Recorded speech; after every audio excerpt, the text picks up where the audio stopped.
Olá, meus amigos, olá, meus queridos alunos do terceiro ano. Mais uma aula de geografia, mais uma aula de sequência. Na aula passada, a gente falou sobre a primeira e a segunda fase da industrialização brasileira, né? A gente falou sobre a Primeira Guerra Mundial, como é que se deu o processo de industrialização da Primeira Guerra Mundial. A gente falou sobre Vargas, o processo de industrialização de Vargas. E a gente vai falar agora sobre um dos principais presidentes, né, um dos principais modernizadores do Brasil, né, e um dos principais problemáticos da indústria brasileira, chamado Juscelino Kubitschek. Então, a nossa aula de hoje ela vai ser sobre o período de Juscelino Kubitschek, né, o presidente Bolsa Nova, o presidente dos anos dourados, né, o presidente da efervescência cultural brasileira, o surgimento de uma nova cultura, um sentimento de crescimento, um fervor cultural no Brasil, uma característica de músicas, né? Músicas de contestação. A gente vai ter o surgimento de Caetano Veloso, João Gilberto, Tom Jobim e outras figuras da música brasileira nessa efervescência cultural que vai viver o Brasil na década de 50, sobre a orientação e a organização de Juscelino Kubitschek, um presidente de caráter nacional desenvolvimentista.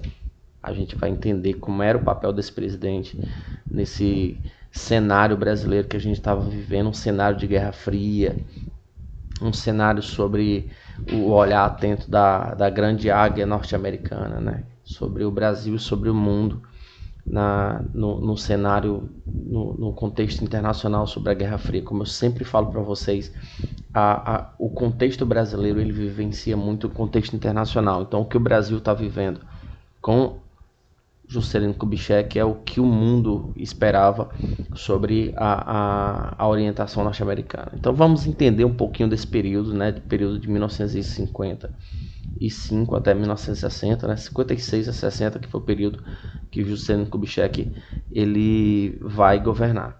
É importante a gente lembrar que Juscelino Kubitschek ele vai suceder Vargas. Vargas, um presidente de caráter nacionalista, né, que ele vai influenciar na decisão interna do Brasil. Bom, mas quem foi esse cara? Quem foi Juscelino? Juscelino ele foi um médico que passou, médico da Polícia Militar, ele atuou como médico, é um cara carismático, ele tinha um carisma muito forte, ele era um cara bem quisto por todas as pessoas. E aí esse carisma, esse lado dele político, levou ele a ser deputado federal pelo Brasil, né, por Minas Gerais. Mas por conta do golpe, né, aquele golpe de 37, que foi o golpe militar de Vargas, ele perdeu o cargo dele de deputado federal. Depois disso, ele foi indicado a ser prefeito de Belo Horizonte, por Minas Gerais de novo. Ele tinha um cargo político muito forte, ele modernizou Belo Horizonte naquela época, inclusive Belo Horizonte é uma cidade planejada. A gente vai ver aqui que ele foi governador de Minas Gerais, onde lá ele criou companhia de energias, né? Ele modernizou Minas Gerais, ele incentivou o desenvolvimento da indústria, principalmente da indústria metalúrgica lá. E aí, depois ele foi presidente da República de 56 a 60. Então, assim, a vida política de Juscelino Kubitschek era uma vida muito ativa. Ele era um cara assim mais voltado para o desenvolvimento. Ele era muito ligado às questões nacionais, aquelas questões de Vargas, de atender a necessidade do mercado interno, de proteger as indústrias nacionais. Ele não tinha muito isso. Ele queria desenvolver o Brasil, ele queria dinheiro e queria indústria. Não importa de onde essas indústrias viessem. Se viessem do Brasil ou de fora, não importa. Ele queria modernizar o Brasil. Então ele destona um pouquinho de Vargas. Aqui eu fiz uma comparação para que vocês entendam quem foi Juscelino Kubitschek e o que é que ele mais se diferencia de Vargas, né? Ele vai romper com o modelo nacional de Vargas, né? Então Vargas ele é um presidente de caráter nacionalista, ele priorizava, ele protegia as indústrias nacionais. Vargas ele criava impostos para produtos internacionais não entrarem no Brasil e se tornarem pouco atrativos aqui dentro.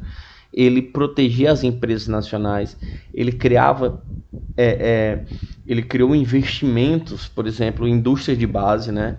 As estatais de indústria de base, ele criou a Petrobras, a Vale do Rio Doce, a, a Companhia Nacional de Motores. Então ele criou toda a base para o desenvolvimento industrial interno de dentro do Brasil. Isto é uma característica muito de Getúlio Vargas, né? De proteger o mercado interno, de que as empresas tinham que desenvolver-se daqui dentro, que ele não queria nenhum tipo de acordo com o capital internacional. Mas isso no momento de Guerra Fria é muito complicado, principalmente porque os Estados Unidos têm medo de perder as suas influências na América Latina, e o Brasil é um país continental. Então, a partir do momento que o Vargas não aceita o capital internacional, os Estados Unidos começa a ver o Brasil como uma ameaça. Então, Vargas ele começa a ser perseguido não só pela a oposição brasileira, mas como a oposição internacional. Isso vai culminar no seu suicídio em 53, né? E aí nós vamos ter aqui que Vargas ele vai limitar as importações, ou seja, ele diz que as importações acontecem, mas não é qualquer produto, porque era melhor que o brasileiro comprasse o produto interno e não o produto externo. Então ele desenvolvia a capacidade de produção interna desses produtos que não eram industrializados, importados. Por isso que a industrialização de Vargas é chamada de industrialização de substituição de importação, né? Porque ele substitui a importação pela indústria aqui dentro. E aí ele vai fazer um investimento muito forte, né, nos capitais nacionais, principalmente pelos bancos. Ele vai criar o BNDE, né, BNDE. Depois é que o BNDE vai pegar o S, tá? O Vargas, quando ele cria só o BNDE, o Banco Nacional de Desenvolvimento Econômico, para incentivar o desenvolvimento nacional brasileiro, certo? Ele gerou financiamento aqui, de novo, gerou financiamento para o desenvolvimento de atividades industriais através do Banco Nacional de Desenvolvimento. E aí ele vai adotar um modelo keynesiano, né? Um modelo protecionista keynesiano, que foi o modelo que salvou os Estados Unidos da crise de 29, que é um modelo de proteger o mercado interno contra os produtos internacionais. Bom, e quem é JK? Eu esqueci aqui de colocar o nome dele, né? Quem é JK? JK é um presidente que ele esquece tudo que Vargas fez. Ele não vai adotar o modelo nacionalista de Vargas. Ele é um presidente que ele é chamado de nacional desenvolvimentista, certo? Então, o Vargas é nacionalista e JK é nacional desenvolvimentista. O que significa? Que ele quer desenvolver a nação. Ele quer desenvolver a nação, mas para ele pouco importa a origem do capital, a empresa, a indústria, de onde ela vem. Ele quer que o Brasil se modernize. Ele acredita que deveria acontecer o desenvolvimento sem importar ou sem ele impor a origem do capital ou da indústria. Para isso, ele vai facilitar a entrada de produtos internacionais. Por que ele vai fazer isso? Porque ele acredita que os produtos internacionais, principalmente europeus e norte-americanos, eles são mais modernos do que o do Brasil. E ele achava que isso iria, de alguma forma, modernizar a economia brasileira. A gente teria mais acesso ao capital, não só a empresa, mas ao capital e produtos tecnologicamente mais avançados dos países desenvolvidos, e ele acreditava que isso gerasse uma onda de bem-estar no Brasil, e realmente isso vai gerar. Nós vamos ter aqui o surgimento das TVs, nós vamos ter o surgimento das máquinas de lavar, nós vamos ter o surgimento dos eletrodomésticos que vão chegar no Brasil a todo vapor, e isso vai gerar uma nova euforia, uma euforia de bem-estar no Brasil. Esse bem-estar ele vai mudar o estilo de vida brasileiro. A industrialização maciça dessas regiões, principalmente do sudeste brasileiro, vai atrair o homem trabalhador do campo para as grandes cidades. Nós vamos ter migração em massa. As mulheres estão mais livres para o mercado de trabalho porque elas compram eletrodoméstico. Então, assim, uma mudança estrutural no Brasil muito forte. Pela característica do Juscelino Kubitschek, né? Ele vai promover também a internacionalização da indústria brasileira, certo? Ou seja, a indústria brasileira de Vargas ela era nacionalista e JK não. Ele acredita que a indústria internacional brasileira, a indústria internacional mundial, ela era mais forte. E ele vai trazer muitas empresas multinacionais para dentro do Brasil. A consequência mais grave para isso vai ser as falências, né? As empresas nacionais, com a quantidade de juros que o Brasil tinha, já tinha um juros elevado naquela época, não consegue competir economicamente com as empresas internacionais, principalmente pela qualidade do produto. E aí a gente vai presenciar uma grande quantidade de falência de empresas nacionais nesse período de JK. E aí, Juscelino Kubitschek ele vai lançar o seu desenvolvimento econômico, o seu perfil de desenvolvimento econômico. A primeira característica dele, que a gente já viu lá, é a abertura do mercado. Ele abre o mercado tanto para o capital norte-americano ou capital estrangeiro, como a empresas estrangeiras. Se vocês observarem o cenário internacional, o mundo de Guerra Fria neste período, então era interessante para os Estados Unidos manter o controle do Brasil. Então o capital norte-americano, quando ele entra no Brasil, com grande força, porque o Juscelino Kubitschek ele não tem dinheiro para promover o desenvolvimento interno brasileiro. Então, peraí, de onde ele vai desenvolver o Brasil? Como ele vai desenvolver o Brasil? Como ele vai fazer tudo o que ele está planejando, inclusive o seu plano de metas? Então ele vai pedir empréstimo ao FMI. E aí ele vai pedir empréstimo ao Fundo Monetário Internacional com uma taxa de juros muito alta, mas ele acreditava que esse dinheiro retornaria com o passar do tempo e ele conseguisse pagar esse empréstimo ao FMI. E isso a gente sabe que não vai acontecer e o Brasil vai ficar endividado, muito endividado. E aí, Juscelino Kubitschek vai fazer uma abertura do mercado internacional. Tanto o capital como a indústria estrangeira, ela vai ter acesso principalmente ao Brasil, principalmente no setor automobilístico, aqui no Brasil, o setor químico farmacêutico e os eletrodomésticos vão entrar com toda a força aqui no Brasil.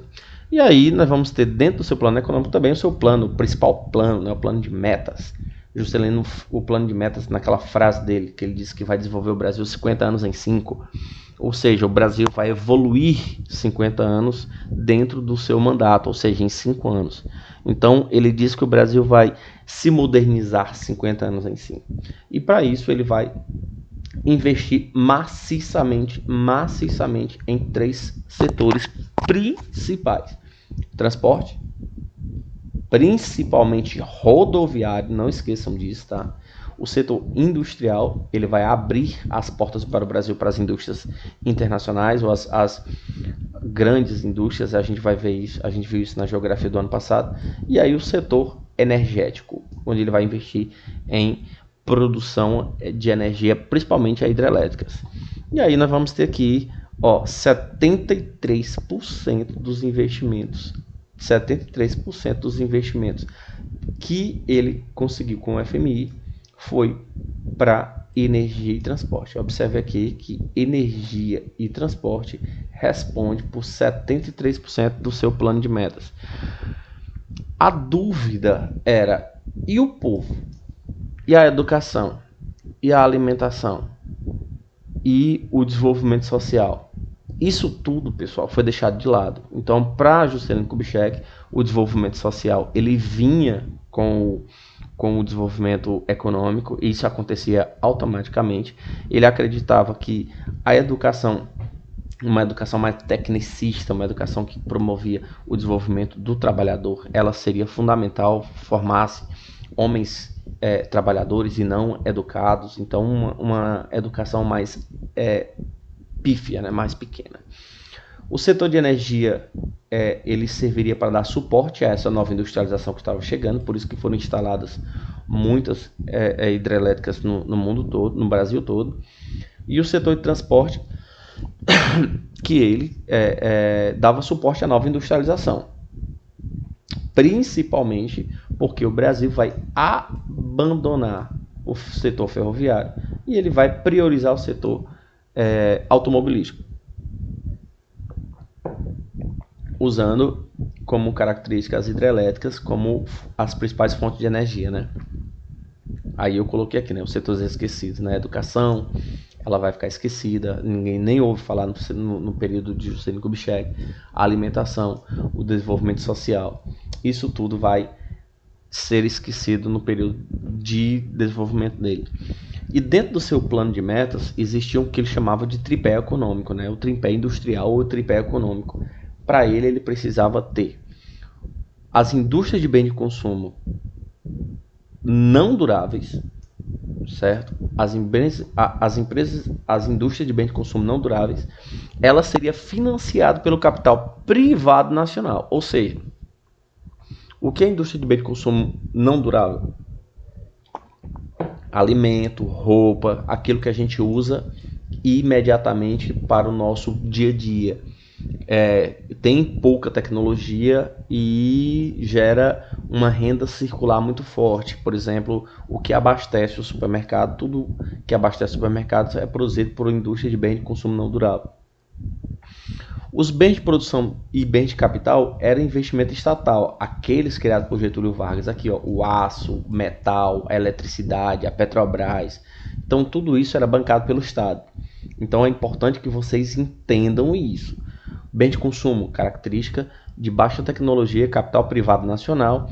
E os bens de consumo duráveis. O que é um bem de consumo durável? São coisas que são feitas com alta tecnologia, automóvel, e, motos, eletrodomésticos, tudo isso era característico por bens de consumo duráveis. Esses bens de consumo durável, ele era priorizado para o capital privado internacional, ou seja, eram as multinacionais que geriam esse desenvolvimento. Então, de novo, os bens de consumo não durável, capital privado nacional, os bens os bens de produção ou bens de capital nós temos aqui pelo Estado, e os bens de consumo duráveis nós vamos ter aqui pelo capital privado internacional. Outra característica muito forte de Getúlio Vargas foi a criação de Brasília, né? O projeto de integração.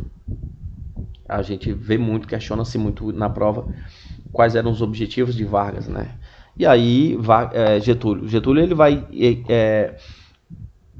colocar as suas características. Primeiro, a integração econômica, que é um argumento muito forte, né? Porque como a capital do Brasil era no Rio de Janeiro, ela se distanciava muito das regiões, principalmente da Nordeste e da Norte, era muito longe.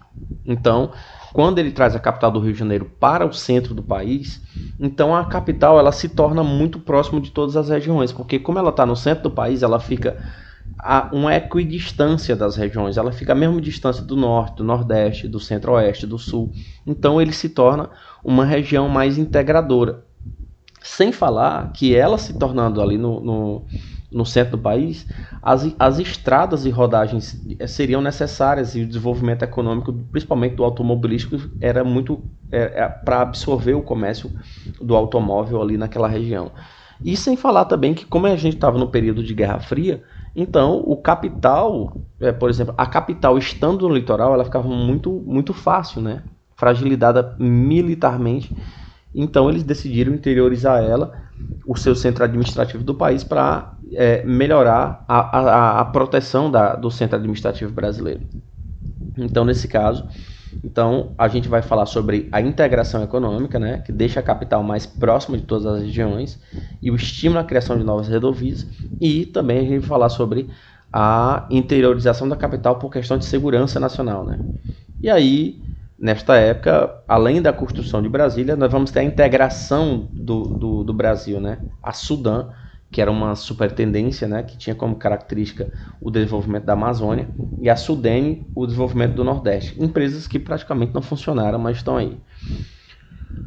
E quais são os principais problemas do governo Juscelino? A concentração do parque industrial no Sudeste brasileiro, né? Ele manteve no Sudeste brasileiro, provocou as migrações desordenadas e de grande volume naquela região.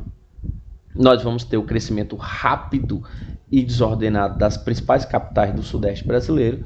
E aí, este crescimento rápido e desordenado, ele vai criar aquilo que nós chamamos de os problemas sociais urbanos, né? Problema de saúde, como a cidade cresceu rápido demais, ela não cresce com a infraestrutura necessária para atender as necessidades dos moradores em relação a saneamento básico, não tem coleta de lixo, não tem esgoto, céu aberto, não tem saúde para todo mundo, os hospitais não conseguem atender a demanda de gente crescendo, de gente aumentando todo o tempo, a educação não tem capacidade de anexar a quantidade de alunos que chegam todo ano naquela região. Então nós vamos ter problemas sociais muito graves nessa região e isso vai gerar, esses problemas sociais vão gerar a criminalização do Sudeste brasileiro, vão se tornar as principais capitais mais perigosas do Brasil, né?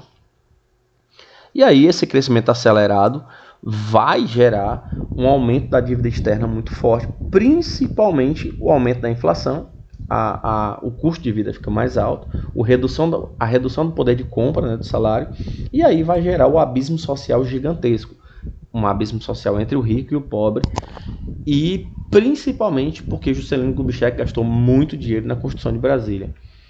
E aí, para finalizar nossa aula, a gente vai chamar que neste período a gente vai chamar de o presidente Bossa Nova, né? Porque a gente vai ter aqui a euforia do crescimento econômico, né? As empresas multinacionais, quando elas chegam no Brasil, elas trazem para o Brasil os eletrodomésticos, então vai dar aquela sensação de desenvolvimento. E essa sensação de desenvolvimento, automóvel, eletrodomésticos, este período de euforia econômica no Brasil de Juscelino Kubitschek, nós vamos ter, principalmente pelo aumento da produção, o PIB do Brasil vai para as alturas, vai ter um sentimento de bem-estar na população brasileira, e esse sentimento de bem-estar ele vai ter uma repercussão muito forte na cultura brasileira.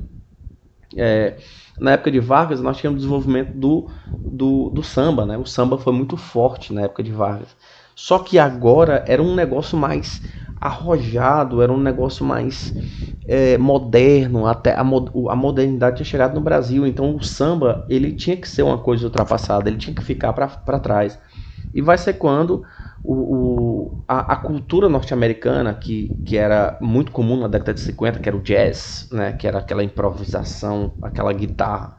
E aí nós vamos ter o samba, ele vai ser misturado com o jazz. E aí nós vamos ter a bossa nova, que vai ser um novo modelo de cultura, de música, né? Que, por exemplo, se você escutar Garota de Ipanema, ela é um samba americanizado, é um samba com bossa nova.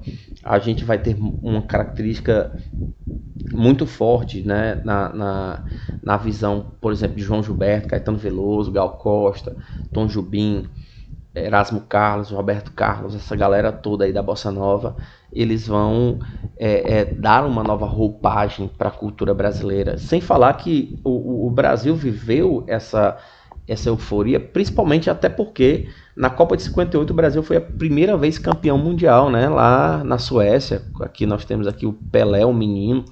Eles foram campeões mundiais na Copa de 58 e isso foi uma efervescência cultural muito forte no Brasil. E aí, e principalmente porque a gente vai falar dessa bossa nova, que ela tem uma característica muito forte sobre os problemas econômicos, né? Problemas sociais, problemas econômicos. Eles fazem crítica, eles problematizam, principalmente a Guerra Fria. Tá bom? Eu espero que vocês tenham entendido, gostado da aula e eu espero as dúvidas de vocês no meu privado, tá bom? Um grande abraço para vocês. Na próxima aula a gente vai falar sobre a industrialização no período militar, o milagre econômico.